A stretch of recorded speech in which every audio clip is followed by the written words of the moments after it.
অচেনা নাম্বারের ভয়ঙ্কর মেসেজ। রাত তখন প্রায় 2টা। চারপাশে একদম নিস্তব্ধতা। জানালার বাইরে হালকা বাতাসে গাছের ডাল দুলছে।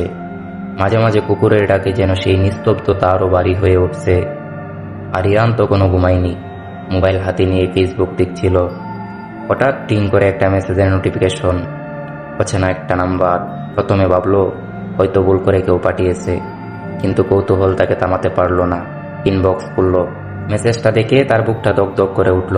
মেসেজটা ছিল এমন, তুই কাল মারা যাবি। আরিয়ান প্রথমে হাসলো। মনে হলো কেউ হয়তো মজা করেছে, কিন্তু কয়েক সেকেন্ড পরেই হাসিটা মিলিয়ে গেল, কারণ নম্বরটা একদম অচেনা।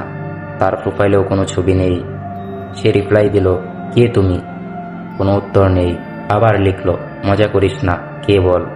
2 মিনিট, 5 মিনিট, কোনো রিপ্লাই নেই। ঠিক তখনই আবার টিং করে নতুন মেসেজ বেঁচে উঠল। মেসেজটা ছিল এমন, সময় খুব কম, যা করার করে নে। এবার আরিয়ান একটু ভয় পেল। বুকের ভেতরটা যেন কেমন ঠান্ডা হয়ে গেল। আরিয়ান সেই নাম্বারে কল দিল। The number you are trying is reach is currently switch off. একটা অদ্ভুত অস্বস্তি তাকে গ্রাস করলো।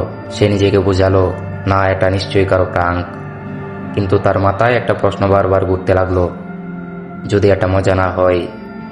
ঘুমানোর চেষ্টা করলো, কিন্তু চোখ বন্ধ করলেই সেই মেসেজটা ভেসে ওঠে, তুই কাল মারা যাবি।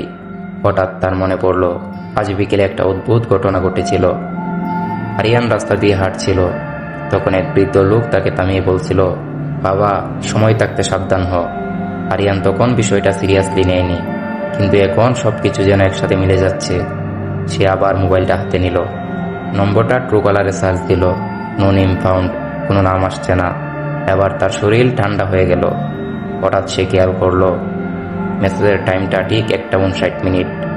তখন নিশিরাত। ঘড়ির দিকে তাকালো। ঠিক 2টায় আবার নতুন টিং করে একটা মেসেজ আসলো। এবার মেসেজটা দেখে তার হাত কেঁপে উঠল। মেসেজটা ঠিক এরকম ছিল, 1 মিনিট শেষ, এখন থেকে সময় শুরু। আরিয়ান দ্রুত উঠে বসলো। ঘরের চারপাশে তাকালো।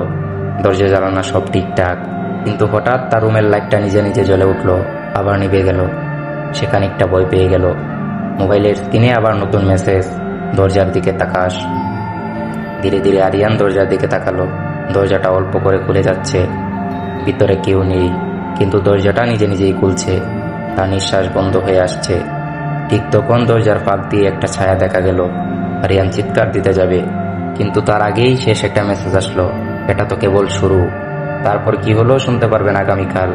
মিস না করতে চাইলে অবশ্যই পেজটা ফলো করে রাখবেন।